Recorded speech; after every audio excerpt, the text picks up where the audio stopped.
22 years after the end of the Second World War, a struggling young actor thought that we, the great British public, had completely forgotten about Britain's Home Guard and decided that we all needed a reminder. So remind us he did. That young actor was a man named Jimmy Perry, and what he did was create Dad's Army, an extraordinary sitcom that introduced us to a world of class struggle, bravery, pathos and mirth, all wrapped up in ill-fitting khaki and the very British habit of muddling through and making do.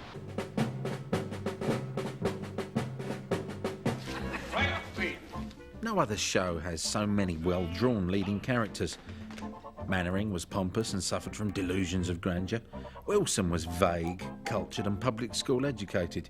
Jones was just dotty. Pike was a precious mummy's boy. Walker was a wily, opportunistic spiv. Fraser was grumpy and pessimistic. And Godfrey, well, he was old and very frail. If it wasn't for my rheumatics, I'd be shitting up there like greased lightning. These 7 leading roles were filled by accomplished actors with a wealth of experience in television, theatre and cinema. A lot of the scenes were just a group of them standing there with Mannering going up and down the line, and there'd be lines coming in from 6 or 7 different characters, which is unusual in sitcoms. You've normally got a basis of 2. Sir, I've just been struck by something deadly. Right, don't tell me there are scorpions down here. Now, supposing we was captured by an enemy agent, sir, how long could we stand out against torture before we revealed ourselves? They might use that torture where they tip your head back and pour gallons of water down you. Oh, dear. I don't think I can stand very much of that. It was difficult at the beginning to actually get some of these actors in because they were trained on stage. Some of them were experienced in movies, working with some fairly impressive directors. And they needed some persuading to actually think this wasn't a come-down or a mistake to work on situation comedy. All right, Napoleon! The Duke wants you all to have a drink with him. The number of the leads and the number of regulars makes it almost unique among sitcoms, because normally you have 2 or 3 if you're lucky, and a rather shrill approach to the telling of gags, because you're panicky that this is going to be the only season, so you put everything in it. There's a slow burn maturing. It's like good wine, Dad's Army. It takes a bit of time to mature, and it gets better and better.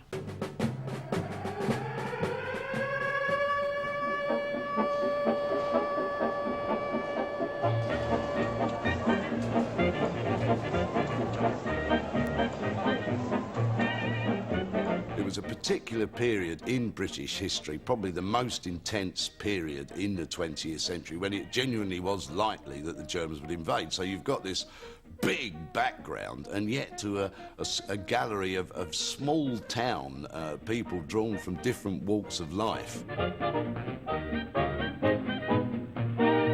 It showed Britain's finest hour.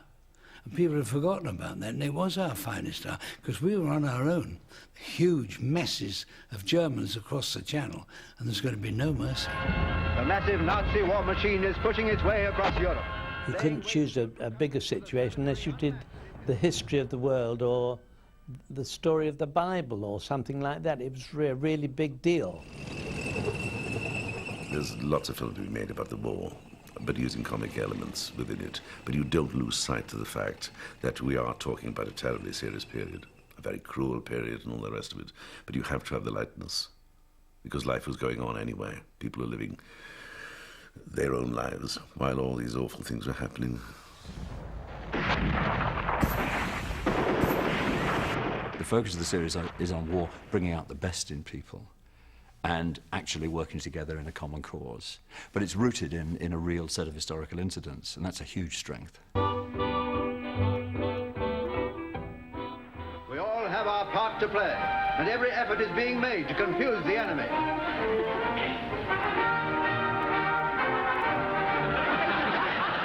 We are forming an army which is going to be depended upon to prevent Hitler controlling Britain and turning it into a fascist state. On the other hand, can you just wait half an hour, because I've got some lamb chops delivered to an old woman who I quite like. It is the classic case of muddling through. It really is. I mean, everybody bungles, everybody's incompetent, they're either overreacting or they're not getting it right. Every situation they get into goes wrong. You think of Mannering demonstrating how you get into a boat. One foot on the ladder, here, and one hand on the post here. The other foot is in the boat, thus. Just about everything that they do somehow goes wrong. Now, actually, these boats probably would, however incompetently, fight on the beaches and the landing fields and everything else. It is a British thing, slightly amateur, and don't be too good or it looks wrong. Remember, the Germans don't play cricket. That's why they're not good chaps. You know, Wilson, I'd give anything I possess to have a crack at the enemy. Yes, sir. One feels so helpless. Our boys knocking Jerry for 6 out there, and here are we stuck in a pavilion. We're the nation whose most famous military poem is all about a brigade of cavalry that went the wrong way, the Charge of the Light Brigade. But we turned it into an epic. Dad's army went the wrong way, and they bumbled through, and they're amateur, but it turns into an epic. Do you really think class matters? Oh, no question about it at all. I ought to have gone on to better things years ago. Yet every time I've gone for an interview for a promotion, it's always been the same thing. What school did you go to?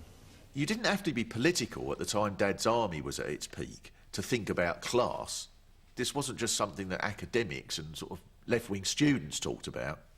Everybody thought about class. This was the time in the late 60s and early 70s when the trade unions were stronger than they'd ever been before or since, really, in this country. People voted Labour just because Harold Wilson's a family man and he's one of our people and he's got a mat and a pipe and he's and Harold Wilson played on that, obviously, and knew well what he was doing, and everybody was very, very aware that they came from a certain class. Well, I look at it this way, sir.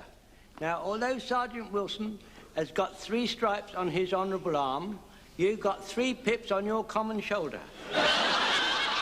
I liked the whole idea of and the relationship between Mannering and Wilson. And Wilson, one would have thought was more officer-type material than Captain Mannering, and this really grated with Mannering.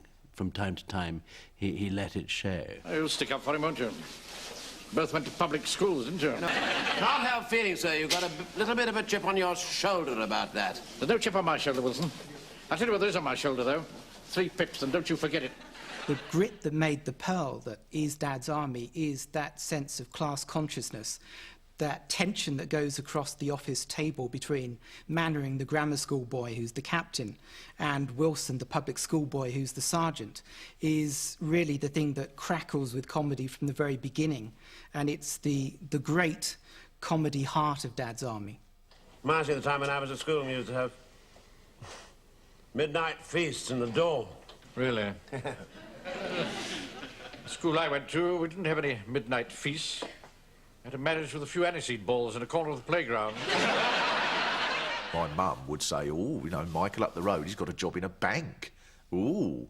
And we're all sort of supposed to look up to that. Captain Mannering ran the bank. There was no higher accolade for someone from a working-class background. That was the sort of peak of what you could achieve. I mean, there's always a class system within the army. You have that regardless. It'll be the last institution that we have where the class system holds out there. There's no harm in having The vast majority of officers are ex-public school boys. I don't think it makes for a great leader, though. All the other officers will be in the mess. If you don't turn up, they'll think you're a bit odd. All that sort of smug, superior attitude of Captain Mannering was acted so well by Arthur Lowe that you knew all along that in fact he was a deeply insecure figure, that in fact he felt inferior to John Lee Mesurier. Where have you been? Well, I went up to the golf club and had a bite to eat up there. The golf club? Yes. Who took you? Well, I'm a member. Yeah, I can tell you what to do and I can tell you to go and get the brooms that we're going to pretend are rifles or whatever, but actually I know that when it comes to it, you're going to be the one that goes up to Buckingham Palace and you're going to be the one that's invited to a stately home, and I'm just going to be running a bank. Remember, since when? Well, you see, when the committee heard about this title thing, they asked me if I would, you know, like to join. He hasn't got what the sociologists call an ascribed status. He's got an achieved status. He's got everything you can get by your own efforts, but he doesn't belong to the club. Wilson will always belong to the club, and that's a source of great resentment between them. What is it, Frank? Have you seen Mr. Snugley? Mr. Who? Mr. Snuggly, my teddy. No, I haven't. We would spend a couple of days, I think, probably devising two episodes. And then Jimmy would go away and write one, and I would write the other. And so, of the 80 programmes, he wrote 40 and I wrote 40. How could the nurses and rescue come before us? N and R come after H. Oh, no. Auxiliary nurses and auxiliary rescue. A comes before H. You want to go back to school, mate? Excuse me, sir. As we're army, that's an A. You're not proper army. We're auxiliary army. That puts us even further in front. Every script you got was marvellous. There was nothing to... I mean, you didn't have to... Nothing was changed, as far as I remember. I don't think it was necessary.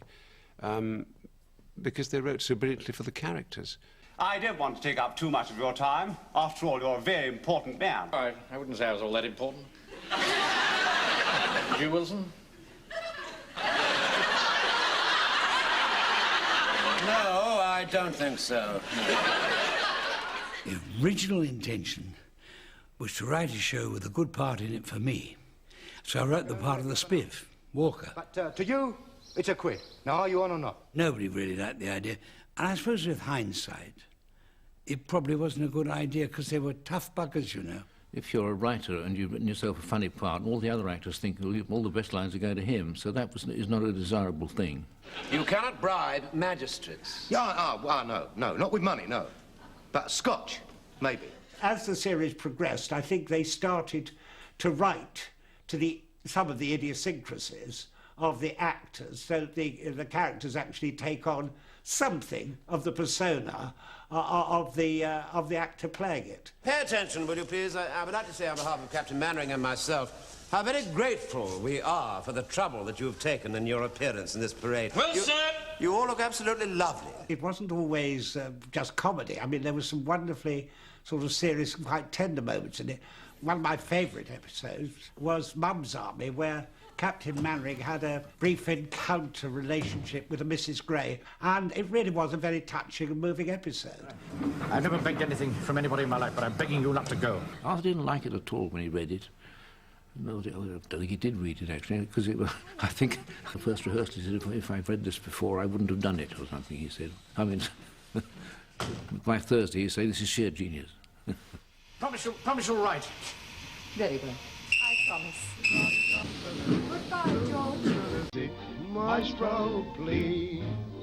One of the aspects of the historical texture of Dad's Army is the use of pop songs, roughly of the period, to cement scenes together.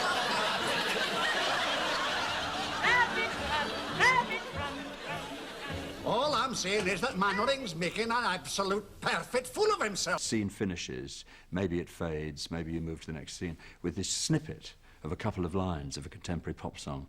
It's a brilliant way both of establishing historical period, but also moving from one scene to another.